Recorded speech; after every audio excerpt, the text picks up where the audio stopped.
Assalamualaikum warahmatullahi wabarakatuh. Saya Raulatul Jannah dari kelas 5 Iltizam akan menyampaikan sebuah pidato pada hari yang mulia ini. Yang mulia Tuan Pengerusi Majlis, yang arif lagi bijaksana, barisan panel hakim yang dikasihi guru-guru serta hadirin sekalian. Kepentingan disiplin kepada murid-murid, itulah tajuk pidato yang akan saya sampaikan pada hari ini.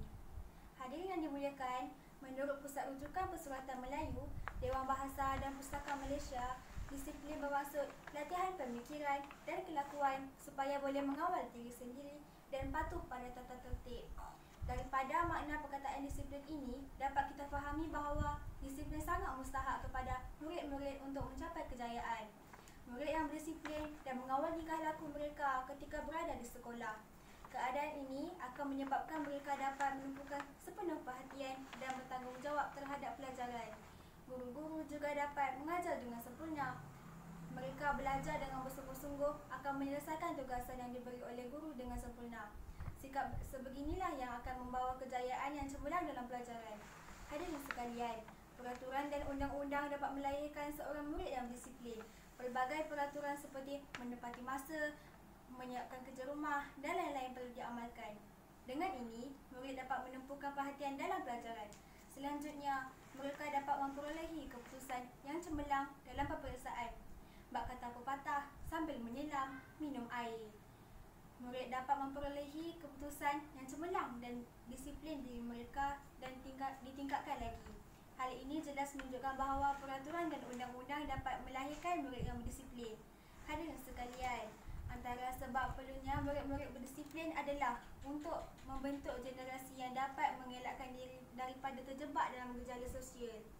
Jika tidak ada peraturan dan undang-undang, tentulah murid-murid akan melibatkan diri mereka dalam gejala sosial seperti merokok, mengambil dadah, mencuri dan sebagainya.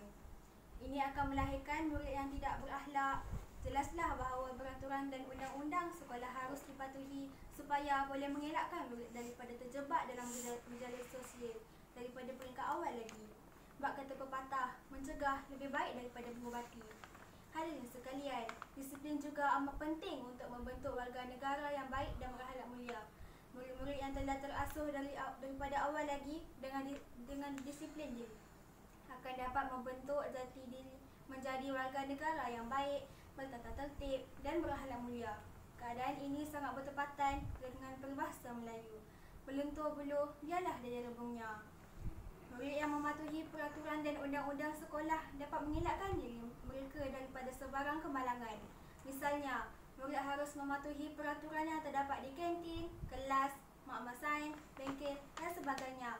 Jika murid tidak mematuhi peraturan yang ditetapkan, tentulah murid akan ditimpa kemalangan. Ini juga akan mewujudkan masalah-masalah yang tidak diingini. Pendek kata, peraturan dan undang-undang dapat mengelakkan kemalangan. Oleh yang demikian, sukar saya tegaskan di sini bahawa disiplin sangat penting bukan sahaja kepada murid-murid, bahkan kepada semua orang. Hanya orang yang berdisiplin sahaja dapat mencapai kejayaan dalam semua bidang. Pihak berkuasa dan pihak sekolah harus berganding bahu, bagai awu dengan tebing, dan melakukan perkara yang sepatutnya untuk memastikan murid mematuhi peraturan sekolah. Sekian, terima kasih.